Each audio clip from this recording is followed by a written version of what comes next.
আমাদের আজকের পাত্রী এসএসসি পাস। তিনি কক্সবাজারে স্থানীয় বাসিন্দা। তার বয়স মাত্র 21 বছর।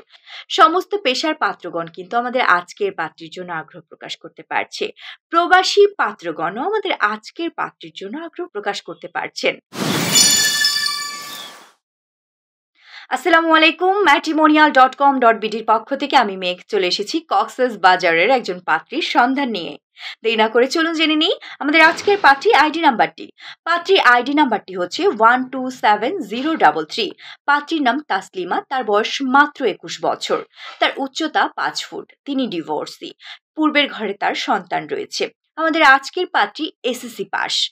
তিনি কক্সবাজারে স্থানীয় বাসিন্দা। আমাদের আজকের পাত্রীর গায়ের রং ফর্সা। তিনি মধ্যবিত্ত পরিবারের সন্তান। আমাদের আজকের পাত্রী তার জন্য একজন ভালো মন মানসিকতা সম্পূর্ণ কর্মঠ প্রতিষ্ঠিত পাত্র চাইছে। পাত্রের বয়স 24 থেকে 30 বছরের মধ্যে হলে ভালো হয়। পাত্রের উচ্চতা 5 ফুটের উপরে হলে ভালো হয়। ডিভোর্সি কিংবা বিপত্নিক পাত্রগণ আমাদের আজকের পাত্রীর জন্য আগ্রহ প্রকাশ করতে পারছে। যদি পাত্রের পূর্বের ঘরে সন্তান থাকে তবে তা গ্রহণযোগ্য হবে। সমস্ত পেশার পাত্রগণ কিন্তু আমাদের আজকের পাত্রীর জন্য আগ্রহ প্রকাশ করতে পারছে। প্রবাসী পাত্রগণও আমাদের আজকের পাত্রীর জন্য আগ্রহ প্রকাশ করতে পারছেন।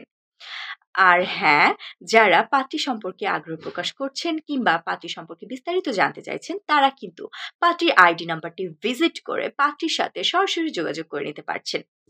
যারা ম্যাট্রিমোনিয়াল অ্যাপটি এখনো ব্যবহার করেননি দ্রুত ম্যাট্রিমোনিয়াল অ্যাপটি ব্যবহার করুন। আর দেখুন আপনাদের জন্য বিয়ের ব্যাপারটি কত সহজ করে ম্যাট্রিমোনিয়াল অ্যাপ নিয়ে এসেছে। ম্যাট্রিমোনিয়াল অ্যাপের মাধ্যমে আপনি কিন্তু খুব সহজেই সুন্দর সুন্দর ছবি দিয়ে আপনার যে অ্যাকাউন্টটি সেটি আকর্ষণীয় করে ফেলতে পারেন। এবং হ্যাঁ, আপনার সম্পর্কে ডিটেলসটি সুন্দর করে লিখে আপনি কিন্তু আপনার ব্যক্তিত্বটি প্রকাশ করতে পারছেন বা আপনার সম্পর্কে জানাতে পারছেন। যে কেউ খুব সহজেই আপনার সম্পর্কে জানতে পারছে। ম্যাট্রিমোনিয়াল অ্যাপ আপনার বিয়ের ব্যাপারটি খুব সহজ করে দিয়েছে। ঘরে বসে যে কোনো সময় আপনি কিন্তু আপনার জন্য পাত্র বা পাত্রী দেখতে পারছেন।